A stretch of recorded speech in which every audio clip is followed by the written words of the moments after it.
From the American Academy of Neurology, I'm Dr. Daniel Correa. And I am Dr. Katie Peters, and this is the Brain and Life Podcast.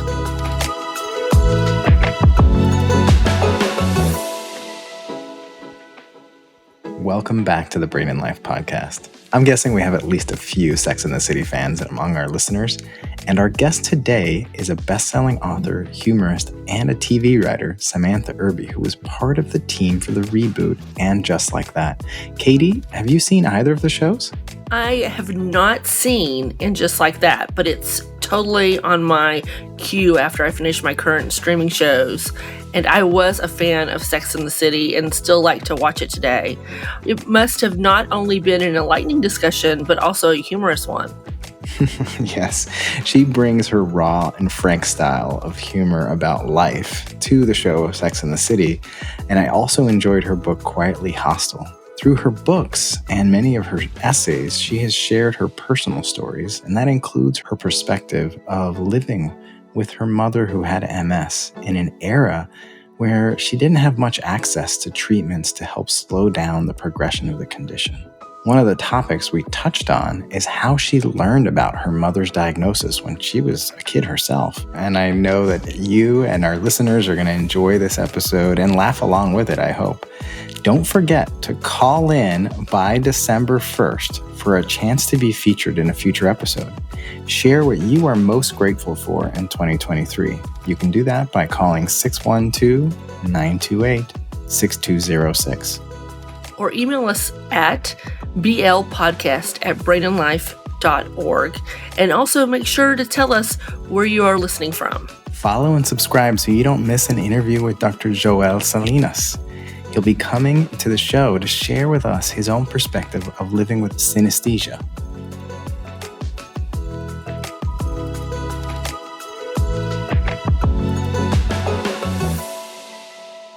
Welcome back to the Brain and Life Podcast. I'm taking a moment to compose myself because we've been laughing a lot already in the pre-show setup. Today, I'm joined by best-selling author and humorist Samantha Irby. She delivers comedy and insight from even the deepest personal tragedies, where it is the plain reality of navigating the politics of food and family and living with Crohn's disease and her days with depression, her own obsessive compulsive disorder, and her past caregiving for a parent with MS. She shares raw, unapologetic, hilarious, and relatable perspectives about the journey of accepting all of yourself and your life.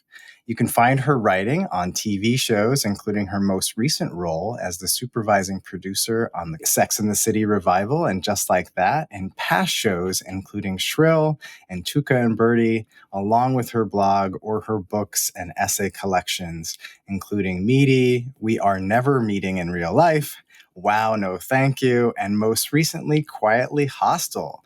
Sam, thank you so much for joining us. Thank you for thinking that I would be good at this. I know from reading, your books and many of the stories about you that your mother's multiple sclerosis became a reality very early in your life. But what do you remember about your childhood before you had an awareness of your mother's medical condition? My dad was an alcoholic, so it was a little chaotic. We lived in this pretty big house that my dad had gotten with a VA loan, of all things. I think my mom wanted like a do-over baby because she had my sisters when she was so young. And then she was 40 when she had me. And she's like, I'm going to coddle and shelter. And this is my precious little baby. So it was like I was in a little cocoon in the middle of all of this chaos. Before we talk about your mom's time with her medical condition, I don't want to define her in that way. What can you share with us about Grace and who she was, both in your life and in the community? First thing about her, she dyed her hair like Bozo Fire Engine Red. And this is in the 80s when colorful hair was like, oh, okay. And she always had very long red nails and she always wore red lipstick. So she had my sisters when she was 16, 18, and 21. She put herself through high school and then nursing school with 3 kids. So then when I came around, she was working in nursing. She was working in the emergency room. She was 40. When I was, I don't know, like 8, somewhere in there, maybe earlier, she quit working in a hospital to go into private practice to work with men who had AIDS. She would like do home care. I would sit in the car and she would go in and take care of them. And we would drive around and then we'd go home and do it all again the next day. In your first book, Meaty, you shared a lot of the detail about your mother and your relationship with her and that transition to starting to take care of both your parents. It seems that divide of your childhood and time with the family and starting that transition started around when you were 9 years old. Can you share with us what happened? She was diagnosed with multiple sclerosis in 1978, a couple years before I was born. They certainly did not have the medications and treatments that we have now. Thank you, science. So when she got pregnant, she went to her OB and the OB was like, you're old and you have multiple sclerosis. You should not be having this baby.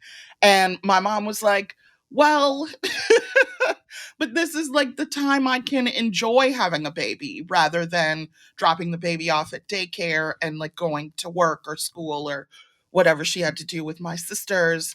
And she was like, I'll risk it. And she had me, and her multiple sclerosis was in remission. She didn't actively have the disease. And then when I was 10, she was in a car accident, not wearing a seatbelt, and she flew across the front seat, hit her head on the rear view mirror, and seemed fine. Came home, was fine. It was just the two of us at that point in an apartment.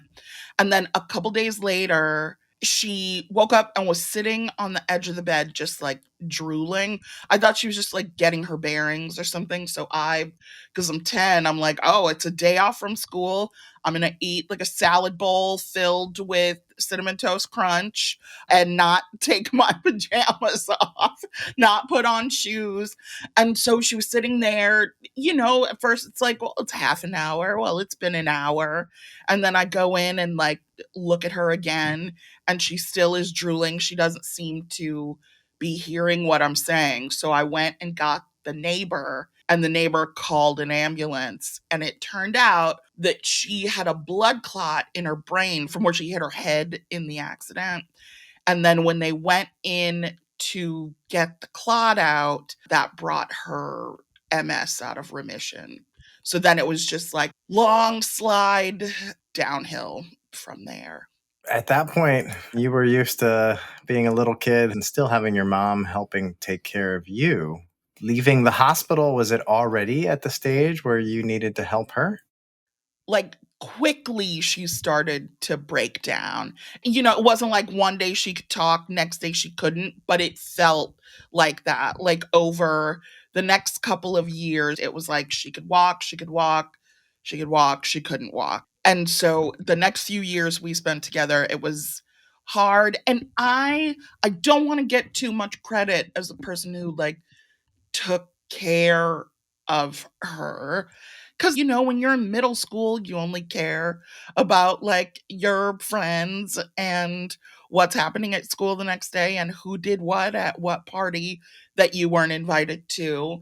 So I didn't cast all that aside to tend to my mother. I still went to school every day. I still cared about all the stuff you care about. But it was just me and her, and I was doing the things that needed to get done. But at first, it's on me to go to the store.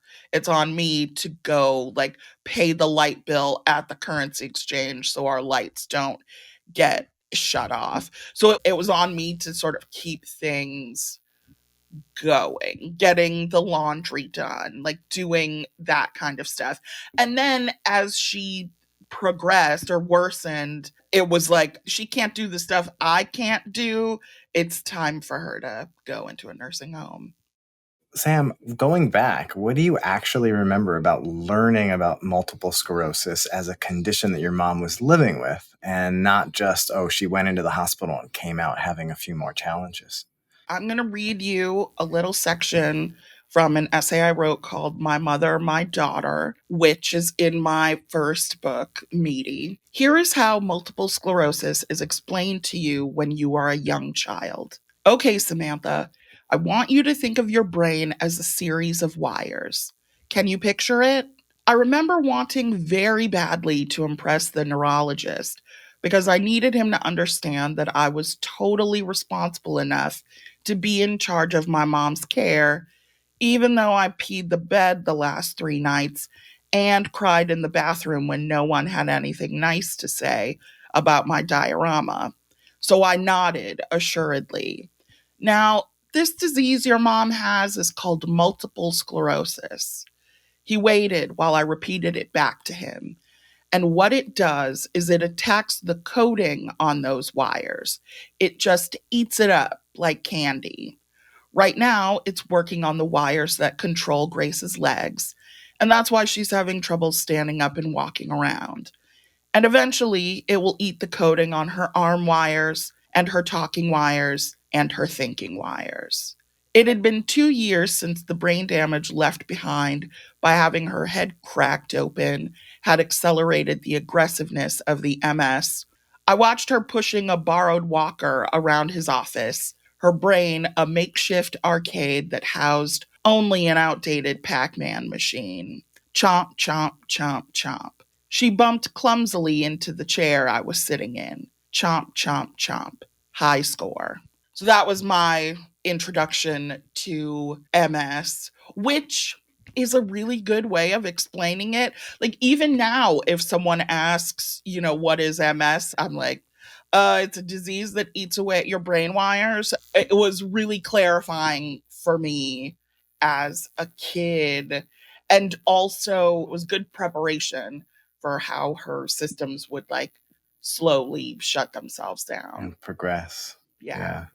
Your story there also helps to illustrate that there's such a difference too in how different people live with MS and their own progression at different eras of treatment or access to care. Sometimes the reality of how one person lives with and progresses with their MS compared to others can be so different. And Right. unfortunately It's for your all mother, it different. was so progressive and so fast. Mhm.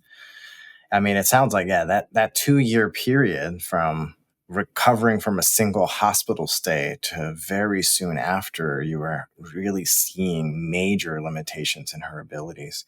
The reality of it early on was just doing some more chores and taking care of yourself and a few things around the house. It sounds like in those following 2 years and the subsequent 6 more years, it was a rapid transition of that dynamic of child, parent, caregiver, and relationship. Where did it go and what did you learn in that time? I had always known that we were poor, but nothing is harder than being poor and sick, living on Social Security and Section 8. I think it really crystallized for me what we didn't have. Evanston, Illinois truly is the best place to be from. But one thing about growing up there is there are a lot of kids who have a lot more than I did.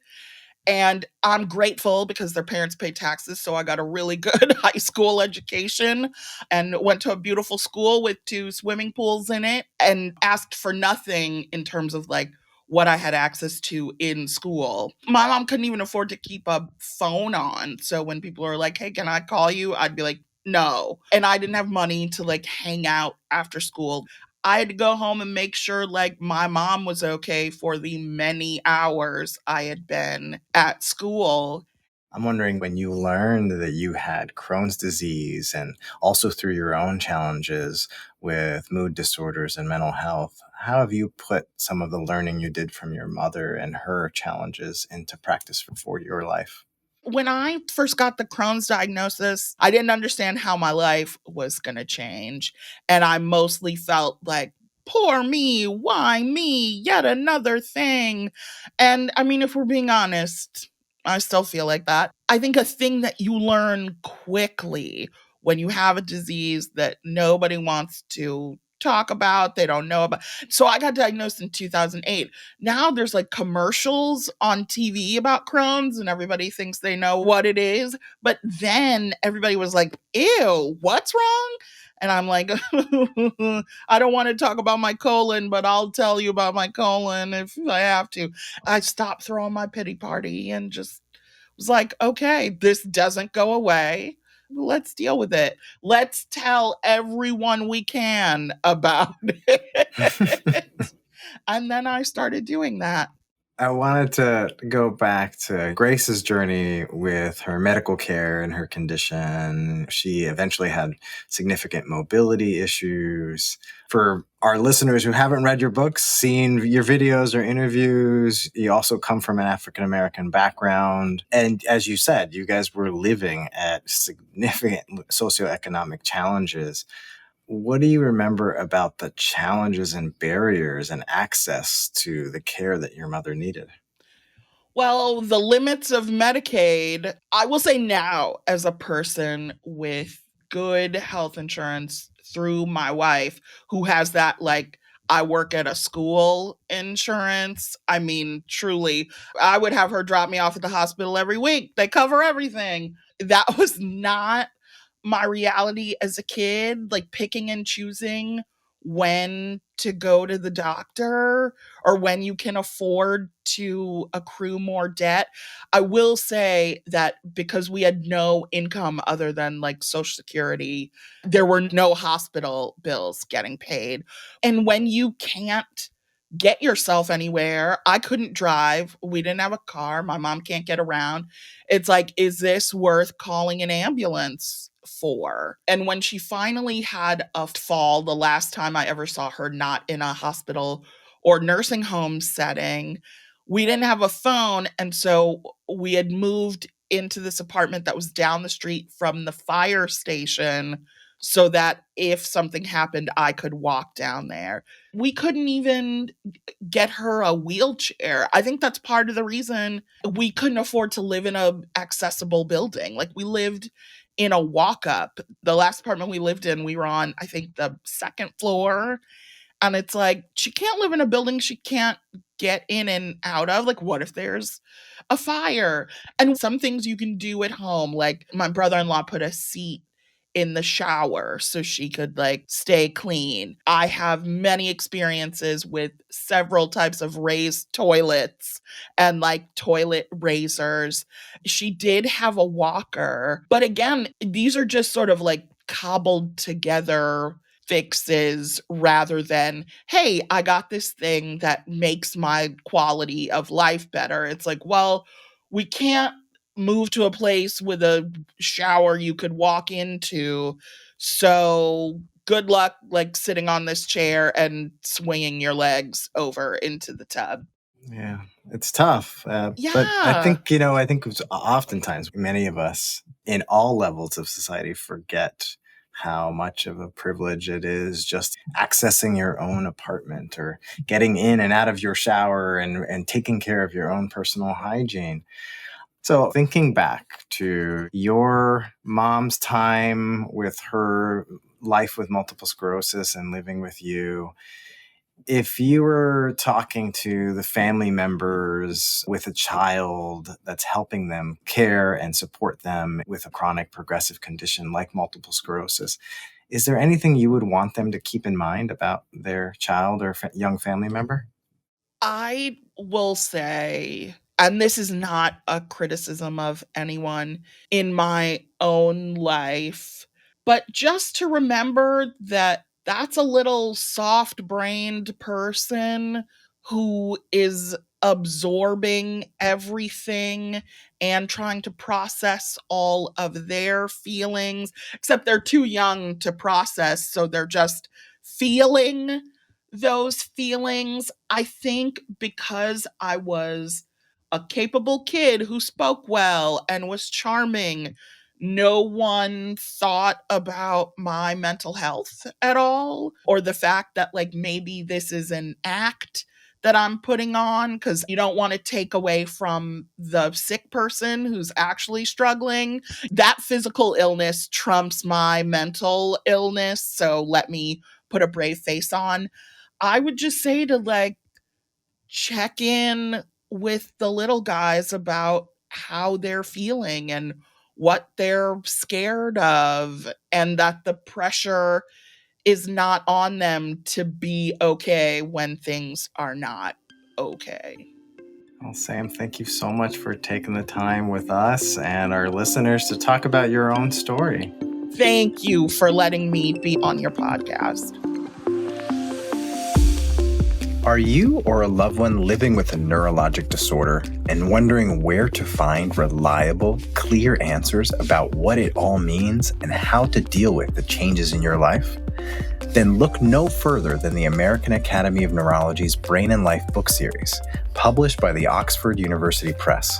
In this book series, you'll find expert advice from respected neurologists alongside powerful insights from people and caregivers living with these neurologic conditions. We know that these insights will help you navigate and live life with a brain condition to the very fullest. You can order these titles covering Parkinson's disease, multiple sclerosis, stroke, migraine, concussion, epilepsy, dementia, and much more from all major booksellers. You can also learn more about this book series and everything from Brain and Life at brainandlife.org/books.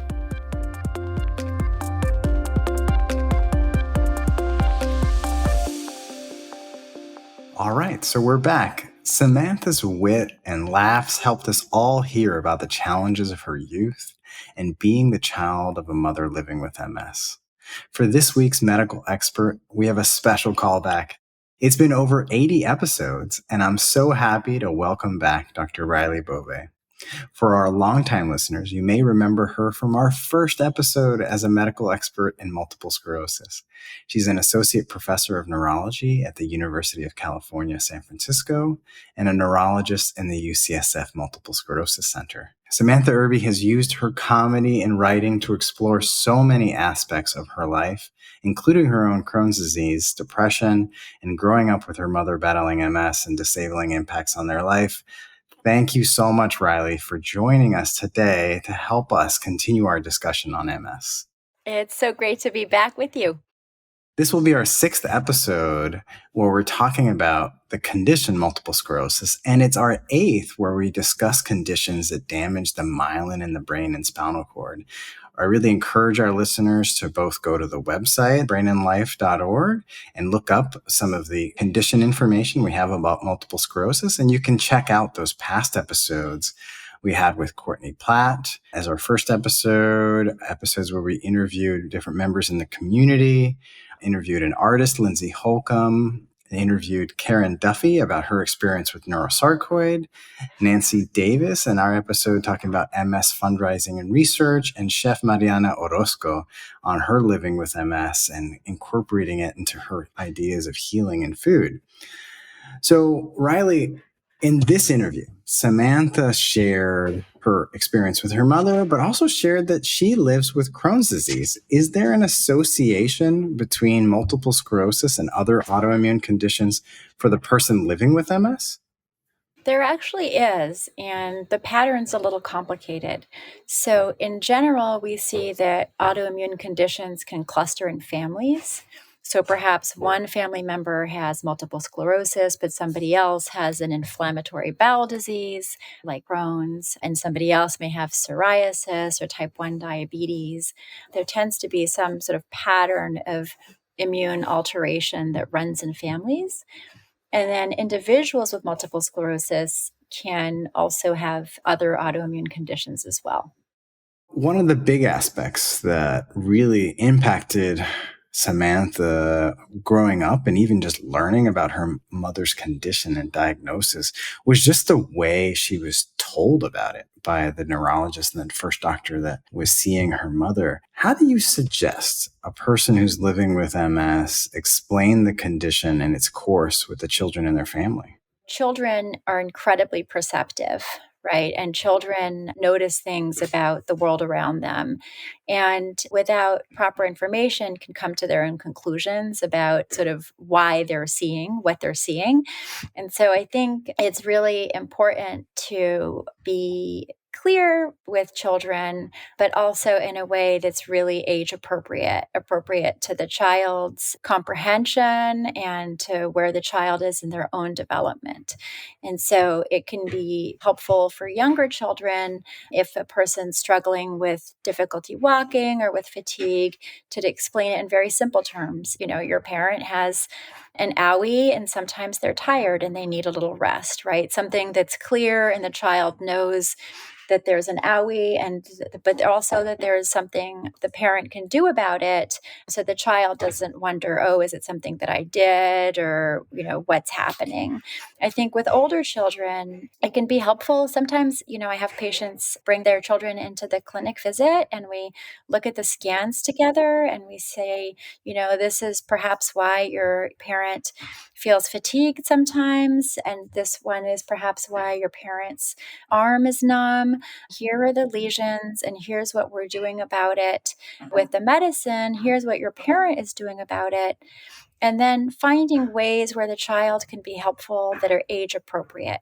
So we don't want to burden children. We don't want them to carry the weight of feeling like they have to treat their parent or solve their parent's problems.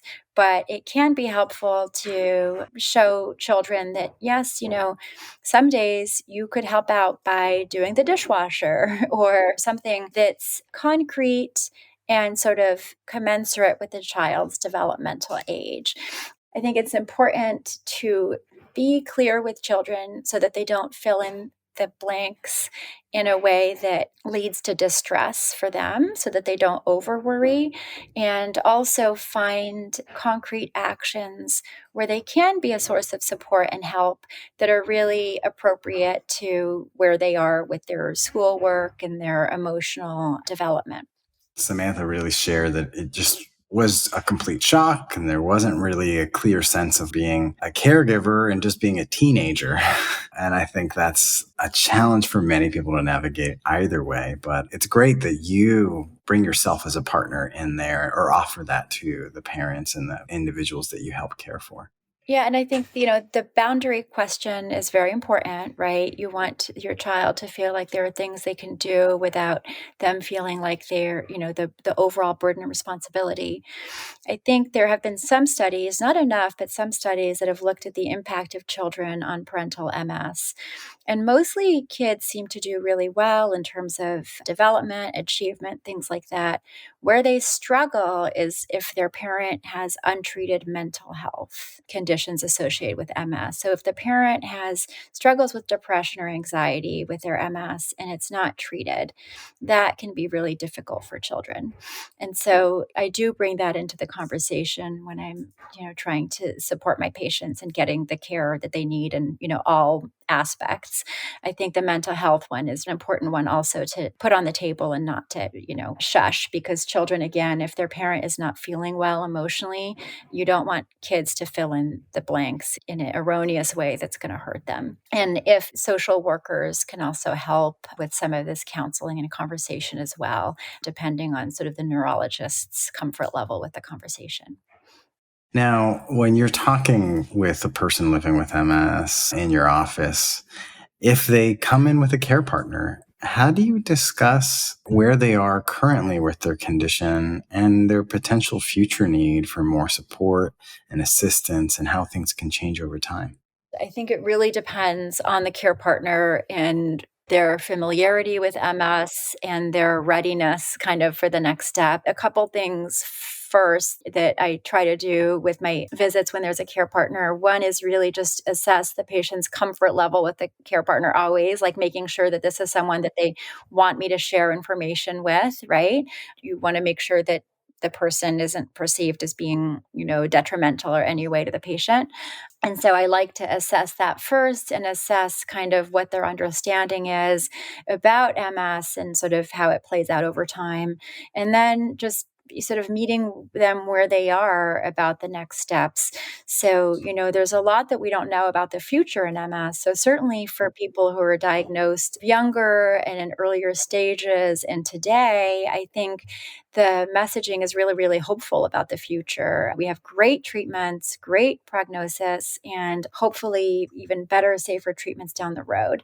So for those initial conversations, I think it's really a message of positivity and figuring out, just like with the kids, what's the thing that the care partner can really do to be helpful and not to be overwhelming or to sort of do too much, but really something helpful. So, if a patient just had a baby, maybe recommending that the care partner help the patient sort of with the midnight feed so the patient can get uninterrupted sleep, or figuring out how to reshuffle household chores, things like that. I think when we have people who have more disabilities, specifically with ambulation and getting around and things like that, I think it's figuring out first patient safety. So having conversations around how do we make sure the patient is safe in their home? Do we need a home safety evaluation, a physical therapy, occupational therapy evaluation, and social work to kind of think about the safety piece? Because often if we figure out that the home is not safe, then that brings in the conversations around what adjustments should be made in the home versus what other arrangements there might be long-term for the patient. So that can be one helpful way of doing that. And I think another is sort of iteratively, maybe we don't know. We don't know the future and maybe we don't know how things will play out. I've definitely had patients who came in with their care partner and they were very focused on my patient with MS's prognosis and the burden of that. And I said, you don't know the future. And the next time the care partner has broken their hip and they've been in bed for months recovering. And my patient's the one who was the recovery partner, right? So we kind of try to think about the give and take. A lot of patients emotionally worry about being a burden to their loved ones, and emphasizing the message of give and take. Maybe you're also going to be a strength one day, I think is really helpful as well, so that they can feel comfortable accepting the help from their care partner because there's validation that they may also be giving help. I think that's an important part of supporting long-term partner dynamics. In a way, we should all hopefully have the opportunity to co-care partner for those we love in our households. We're fortunately in almost completely new era in terms of treatment options. It changes the whole paradigm of how someone lives over time with multiple sclerosis. Specifically, one of these categories are these B-cell depleting medications. How do you describe them to patients in terms of selecting whether they're picking a new medicine? We're just in this really wonderful place in multiple sclerosis where the tolerability and the effectiveness of the medications has really changed in the past 20, 25 years. And so we're also in a position where we understand much better that the earlier we start medications, and evidence is really pointing to this, the more effective the medications are that we start with, the better people do long term. And that's just sort of like, to borrow from stroke, time is brain in MS as well. So in general, we now have the benefit of enough years of following patients to really see that these differences play out long term. So the earlier you start, the more effective you start, the better people will do long term overall. And so I think a lot of clinicians now really hone in on that point. And so when we think about what type of medication really is highly effective and well tolerated, the so-called B-cell depleting therapies are really up there in terms of a category. We have 3 medications that are given every 6 months intravenously. That's Ocrevus, as well as the newer Briumvi, and another medication that's not FDA approved for MS, but works very well, Rituxan. And then we have the monthly self-injectable, which is Kesimpta. And that class of agents is highly effective, really well tolerated. And many patients just do not have any more lesions once they're stable on this medication. And so what we can then see is a year or two into the treatment, the worry, when am I going to have another lesion? When is my body going to trick me again? That worry really kind of simmers down, and then people can focus on other aspects of recovery and also just on living their lives. And so we really have seen a major change with this type of medications. They're not without side effects, of course. One of the bigger ones is just sort of affecting vaccine effectiveness. But I do want to acknowledge that patients who may have not been started on these high efficacy medications, the patients who were the class of warriors who went on the first set of MS therapies, perhaps less effective and less tolerated 25 years ago, some of those patients, it's bittersweet, right? You're happy that the field has moved forward. You're happy that you've contributed to moving the field forward, but also it must be hard to see newly diagnosed people benefiting from that in some way. So I want to acknowledge it's wonderful for the field and it's wonderful to see medical progress, but it can still come with some grief, I think, for people who didn't have those benefits. There's also just the aspect of getting in to be able to see specialists that can help you navigate these medical decisions in terms of medication treatment. And not everybody has access. I mean, Samantha described how her mother just couldn't really get in to see a specialist at that time and had limited availability to that. What do we know about that, at least across the United States, in terms of access to MS centers and specialty neurologists? There is a fundamental dearth of neurologists, right? We do not have enough neurologists to care for our patient population. And I think as the number of treatments expands, as the availability of, really specialized therapies expands in all of our neurological subdisciplines, but there really is a need for specialized care in multiple sclerosis. And a lot of patients are not receiving care by MS neurologists. A lot of patients are receiving care by general neurologists. So access is a big deal, and it absolutely affects what medications patients start on and potentially how they'll do long term, because general neurologists may reach for the medication that was available during their training, or that they have access to the drug reps, or that is sort of the easiest for them to manage, or also maybe that's linked to their infusion center and maybe is beneficial for them. And so there's a lot of reasons why patients may not get modern first-line medications. And I think that is a major barrier. Thankfully, the COVID-19 pandemic has just really pushed forward the idea that telemedicine is really feasible. We've seen telemedicine adopted across neurology departments. Patients who we might have thought, oh, well, maybe they're not cognitively available to get online or anything else. We've seen families be able to just get patients on Zoom and do their telehealth care. So I think telehealth is really a nice approach to kind of closing that gap in expertise, maybe sending newly diagnosed patients to a one-time telehealth visit to an MS expert. That's not always reimbursed by payers. Sometimes they want patients to be seen in person, but telehealth does close some gaps in access to have a little bit more equity across geographic locations and across economic divides. That is all incredibly helpful information. Dr. Riley Bove, thank you so much for joining us again on the podcast and helping us kind of navigate some of these questions and understand better what it is to both be living with MS and making some of these decisions in terms of the treatments and the caregiving support that someone may need over time. It's my pleasure. Thanks for having me back. And if I may just end on one thing, I think one thing that we don't do enough as neurologists for our people living with MS is just congratulate them on what they achieve every day, right? Sometimes I have patients who they've quote unquote only done half of the homework, half of the referrals or consults or exercise or whatever we had decided on last time. And for me, that's huge, thinking how hard it is to do one or two things for our health. Our patients really are sort of day in and day out warriors and champions with this. And I, do want to acknowledge all of that energy that it takes for people and their families to manage their MS. I completely echo that. Thank you.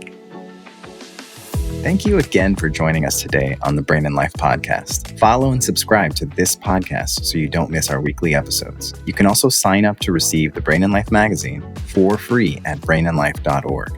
Don't forget about Brain and Life en Español. Also, for each episode, you can find out how to connect with our team and our guests, along with great resources in our show notes. We love it when we hear your ideas or questions. You can send these in an email to blpodcast@brainandlife.org and leave us a message at 612-928-6206. You can also find that information in our show notes, and you can follow Katie and me and the Brain and Life magazine on any of your preferred social media channels. And these episodes would not be possible without the Brain and Life podcast team, including Nicole Lucier, our Senior Manager of Public Engagement, Rachel Robertson, our Public Engagement Coordinator, and Twin Cities Sound, our audio editing partner. We're your hosts, Dr. Daniel Correa, connecting with you from New York City and online at NeuroDr. Correa. And Dr. Katie Peters joining you from Durham, North Carolina, and online at Katie Peters, MD, PhD. Most importantly, thank you and all of our community members that trust us with their health and everyone living with neurologic conditions. We hope together we can take steps to better brain health and each thrive with our own abilities every day. Before you start the next episode, we would appreciate if you could give us 5 stars and leave a review. This helps others find the Brain and Life podcast. See you next week.